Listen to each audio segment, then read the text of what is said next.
So, hello guys. Kakailanganin po natin ng gunting, kutsilyo, tsaka itong pangalis ng kaliskis ng tilapia.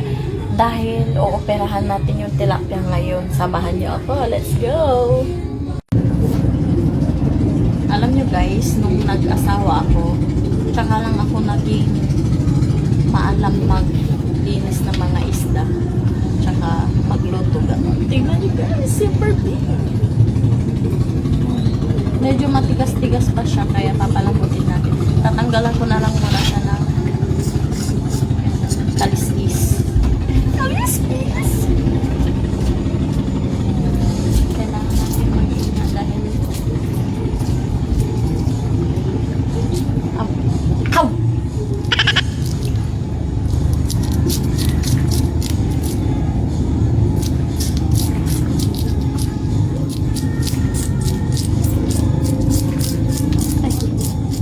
Yung kakaligin ko lang, tapos magkakaliskis ako.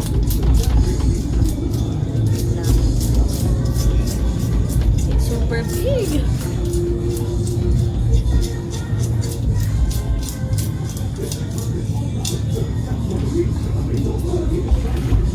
It's so malamig.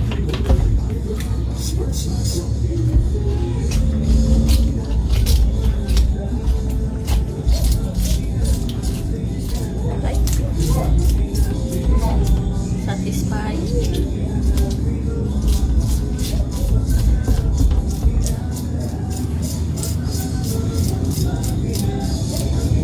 Guys,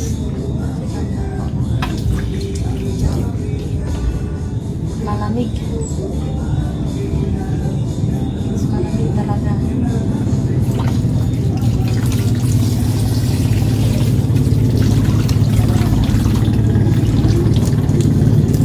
Dito na ako naglilinis sa labas para hindi na malulumian dun sa lababo.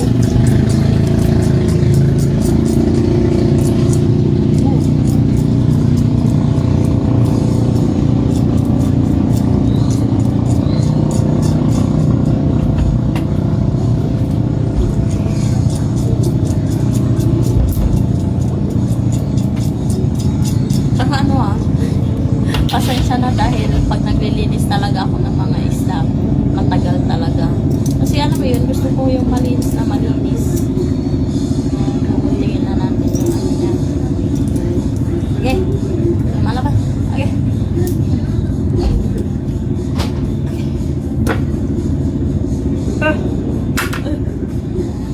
Malabat kasi guys eh.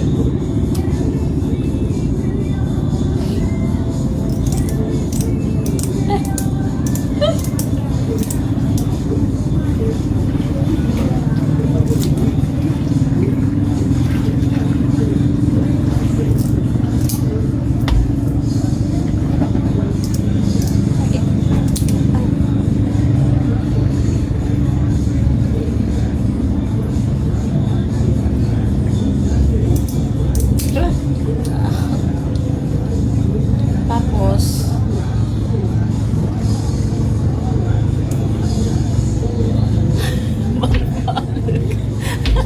mabalag si Katoy.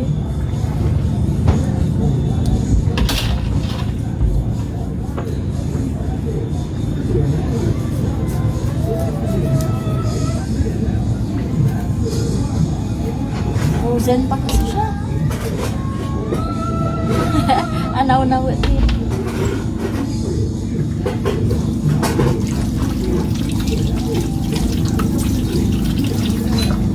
Tanggalan ko na lang muna siya lahat na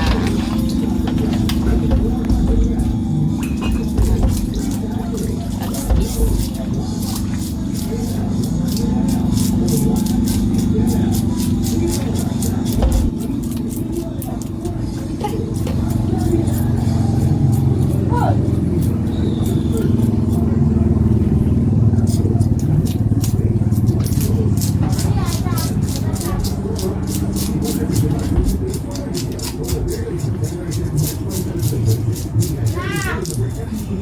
Alam niyo ba, yung napanood ko sa sa YouTube, sa ibang bansa, nagluluto sila ng ganito, tilapia na malalaki. Tapos alam mo yung pinagtanggalan nila ng kaliskis. Kasi syempre, di ba, medyo malalaki.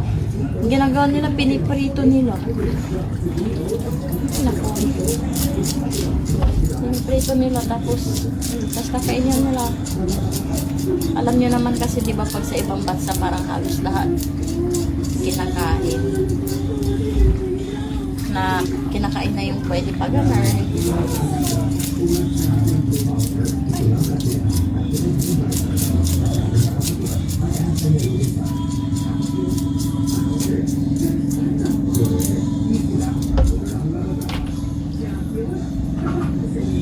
Ang lalaki ng tilapia. Pero mas malaki yung sayo. Joke. Sabi nila ba?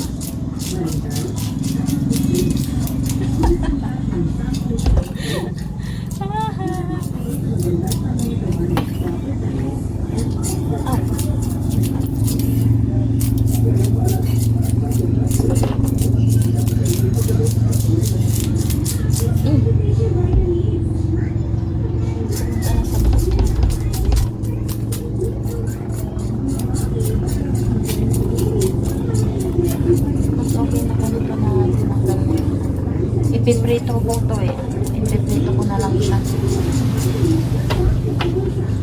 Ay, tignan mo, ni flexible siya masyado. Oh, naging kuba na siya guys. Oh. Kuba. Straight natin. Ako yung chiropractor, straight natin. Yan, okay na. Goods na siya.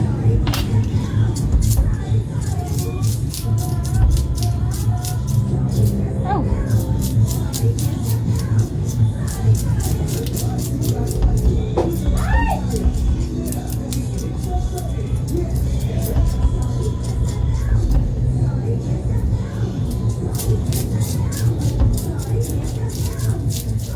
Okay.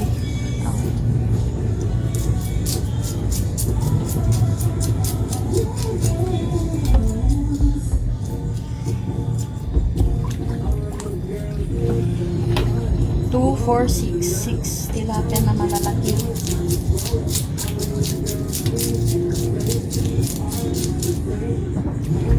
Ow!